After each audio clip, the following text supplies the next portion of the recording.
Maybe.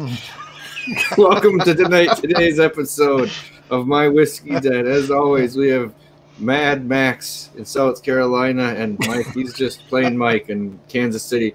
We're going to be reviewing Door County Distillery's Single Malt Whiskey. Let's get into it. 1, 2, 3.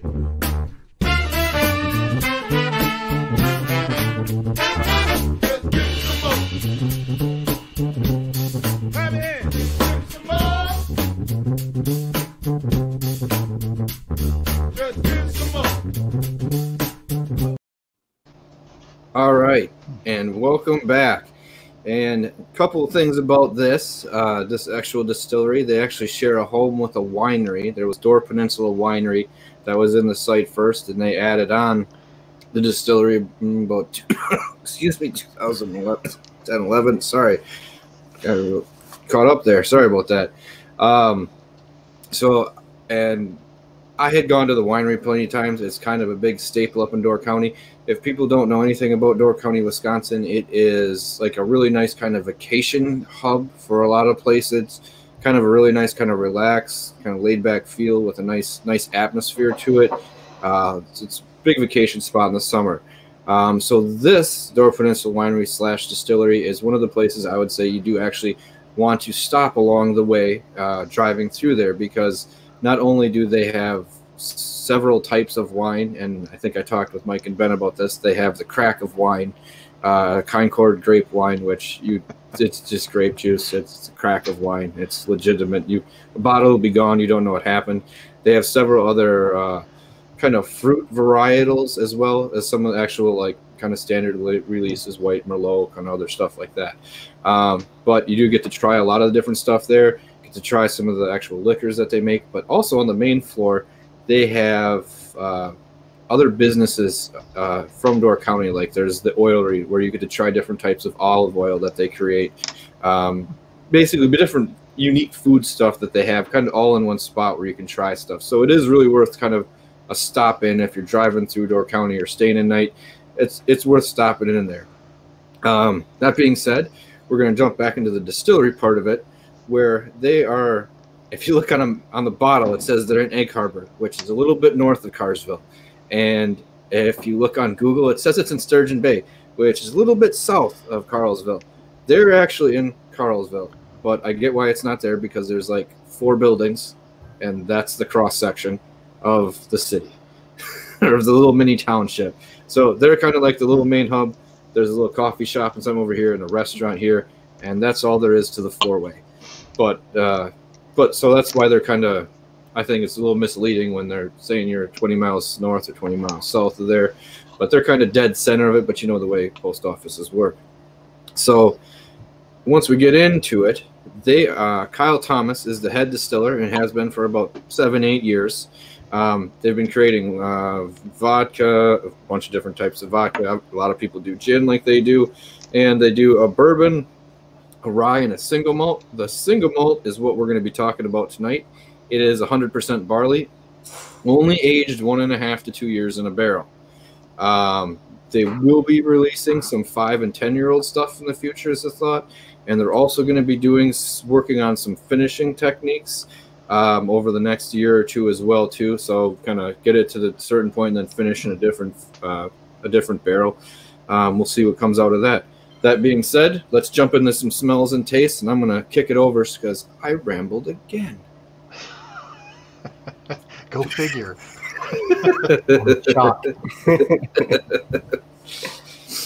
All right. So, go ahead. It's just initial alcohol, and then pine needles. And I don't mean this is, well, then I get this real like waft of a real heavy sweet tea, like overly sugary sweet tea. But then there's just one note, and I was trying to figure out what was it. I just describe it as you know, your great aunt's perfume. Okay. Sorry, I got to breathe in and out here. Give me a second here. Yeah, off the top for me, I mean, the first thing that came to mind was just cinnamon. I get cinnamon straight up. And then there's a bit of a musty, grassy, that kind of new make smell. I mean, you can tell immediately this is a young spirit. It's got a pretty decent viscosity. It is, yeah. I was noticing that earlier. But that's, I mean, yeah, there's some funky notes in there. Yeah. A little furniture polish. Yeah. That, honestly, if you hadn't told me this was single malt, I might have guessed this was a young rye in a little bit, in a way. That's what I was going to say, because when you mentioned the cinnamon, I was getting the cinnamon and kind of that light, little bit of a green oak note. I am getting that. I do get a little bit of malt in there where I get this, but it's like almost like a candied malt, like it's. Yeah. But then when you breathe it in, it kind of comes over the top with like a little bit of that pine needle, kind of like green note, like that Mike was saying. Yeah, there's definitely that sweet tea with maybe a touch of honey to it. That's what I think is the more predominant note for me, is kind of that sweet tea with honey. But yeah, oh, go ahead. Sorry, I mean, sorry. Yeah. No, go ahead. Okay, I was going to say, having worked in landscaping years ago, that kind of dusty pine straw note is definitely in there. I mean, that reminds me of the days of spreading pine straw around flower beds and stuff.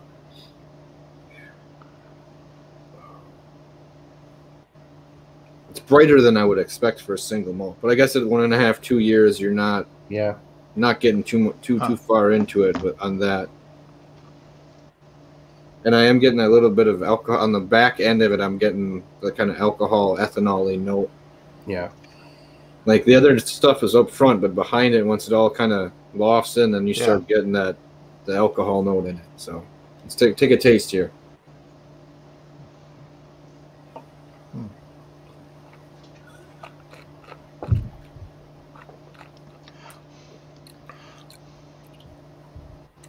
Okay, the pine needly barrel thing comes out. It's surprisingly drying for me. Yeah. On the tail end of it. Yeah. Hold on here. I gotta go back. Sorry.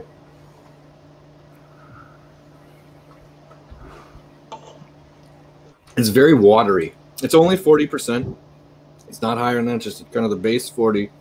And I am getting that quite a bit on the taste. Not so much on the nose, but definitely on the taste. Like the front 2/3 is very watery. And you wouldn't, like we were saying, the viscosity in here looks very oily. That part of it is not sticking around in that thing. What is sticking around is like that pine note. Yeah, like a faint gin flavor to it. Yeah, yeah. And I think Ben was right where if I had, not knowing this is a malt, I might lean to this more being a light rye. You look like you were going to spit some out there. Ben looked like you made a face. I didn't know what you were doing there. No, exactly. This, if I were tasting this completely blind and you didn't tell me what this is, I probably would guess this was some kind of young rye, not a single malt. I would guess a generic whiskey with neutral grain spirits in it. Yeah. Yeah, I am surprised at how watery the front half of it is. I mean, that's where you're starting to get, like I said, you're not getting, it's almost like it's a tea, like you were talking about on the nose.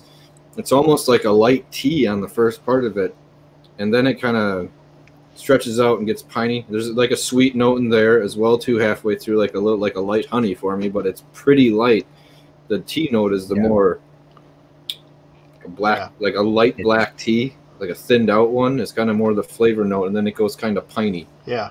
I think if it was just labeled as whiskey, it'd be like, okay.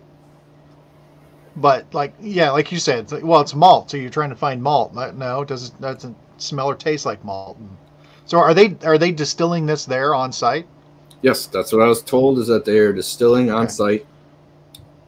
Sorry, I don't know if it's I'm having a hard time telling if that like greeny note is like a barrel note or not. Because it does get a little spicy at the end, but that's where I start getting that, what I would usually attribute to like a green barrel note, kind of riding that tail end with it. Yeah, it's really watery. It's just like taking a sip of sweet tea. You get just a note of sweetness. I think you nailed it, like a light honey, and then it goes to, on the mid, a little bit of cinnamon and a little bit of kind of a pine resin, and I get a slight touch of ethanol heat coming up on the swallow. But then the finish just goes really funky weird, and I'm not digging that at all. No. I mean, I was going to say I'll add a drop to it, but I think there's already enough water in it. So yeah. Yeah, I would agree. It's the thing on this that's not. I said it's not obviously not my favorite, but I was gonna say it's the finish on it. It's like a piney, not even like a weird mint funk going on, and that's what's kind of like an car air freshener pine. Yeah, that's the part I'm not following through on that. But I mean, like with all things at 40. Maybe you gave me like a 48 or a cast strength version of it. Maybe more of the flavors would show up rather than being so pulled down. But say it needs a little bit of work, barrel or something. But if they this is one of the things that they're working on, like maybe a 5 or a 10-year release, it might have potential at that range. You might get rid of more of that funky note on the end. Might pick up more barrel note. I guess I kind of want to know what barrels they're actually using on that. Would be a question I didn't ask. I probably should have, or if they were air dried or kiln dried. I mean, it tastes more like a kiln dried barrel to me. Yeah. Are these reused barrels or new charred oak? Do you know? Oak aged. They're just oak aged. I didn't have the answer on that one, so I'd lean more to like probably a new barrel with maybe not enough char to it. I mean. Maybe like a deeper 3 or 4 might help kind of work into this a little bit better. If they're a winery, they might be using toasted oak, which is generally more what you see with aging of wine. But I'm starting to get just a tiny bit of apple, like a red apple on the nose. Yeah. But it's not real strong. A little apple and cinnamon. But I think this really benefits from more time in the barrel. I think it's way too young, and I'd be curious, since they are a winery and they've got some access to barrels, what kind of finishing they could do. It might really help. Well, like I said, they have all sorts of different fruit varietals, combinations of stuff. So there's a few flavors there that you could really work. I mean, anywhere from like peach to strawberry, grape to raspberries, strawberries. They kind of got a little bit of everything there. And you're right. I think one of those finishing barrels with some of those notes could really kind of pick this up a notch. So hopefully that's what they're doing in a couple of years. Maybe we'll see something like that out of it. But I think we're all in agreement. A little bit more time. Yeah, a little bit more time. But wine it's mainly a winery. They only have a couple whiskeys. The whiskeys, yes, they only have the single malt like this. The rye and a bourbon. Then they also do some vodka, a bunch of different vodkas, I believe, to kind of get into the flavored vodka realm, and a couple of gins. And brandy. That was one of the releases they're going to be coming out with this year, is an apple brandy. But you're in Wisconsin, almost everyone does a brandy. Yeah, because it's a big seller here. But yeah, I can see how if you were going, like I was saying, if you're stopping in there and you're trying things, or maybe this was in like penicillin, the mixed drink penicillin, might hide a little bit of it, might get a little bit more out of it, and I don't know. Just needs, like we said, just needs a little touch of something. It's missing a bump that it needs. And I think maybe this also kind of falls into the category where we're talking. We've hit so many ones that were ridiculously done well lately that if something wasn't hitting that stage, that might be kind of a fall short here too, because some of the ones we had were kind of ridiculous lately. So but yeah, just a bit on that. But all in all, not bad, but a little tweaking on this one that might pull it up a few notches and really kind of make it stand out. Yeah. But I think for right now that's good. We got to hit a live stream coming up. We'll link up here. God damn it. Yeah, over there, over Ben's head. We're gonna be doing a live stream with Dominic DeSano from DeMello's down by Madison. It's 100% honey spirit. He's gonna be coming on there, and then next week, also over there, next Monday, the 30th, we're gonna be having Blake from Sealbox on. And if you don't know what that is, I'll link to it. Jump up over there, stop in for that stream.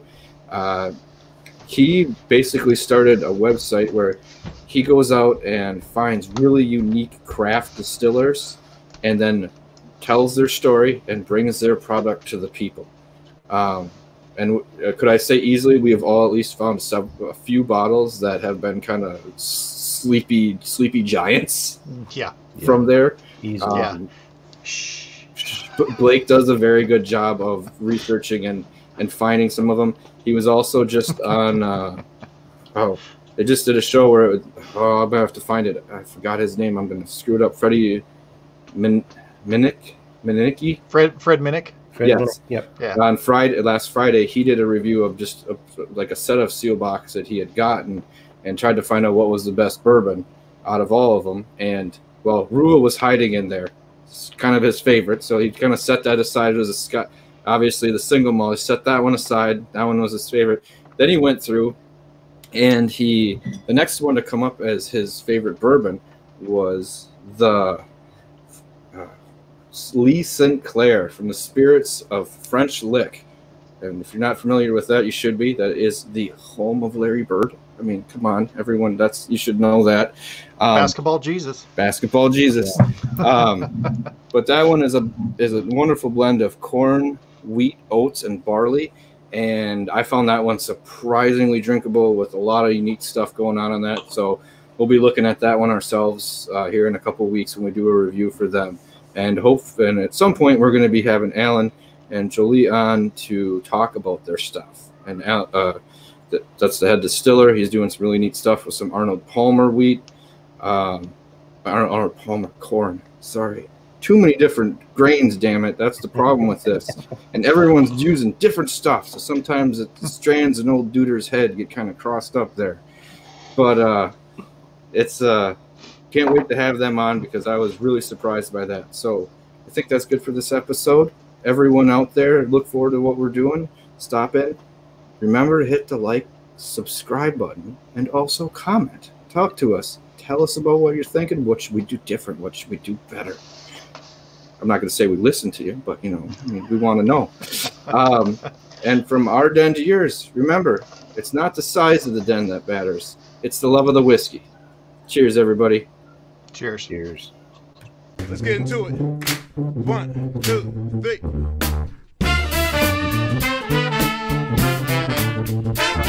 Let's get some more. Have it in. Get some more. Just get some more.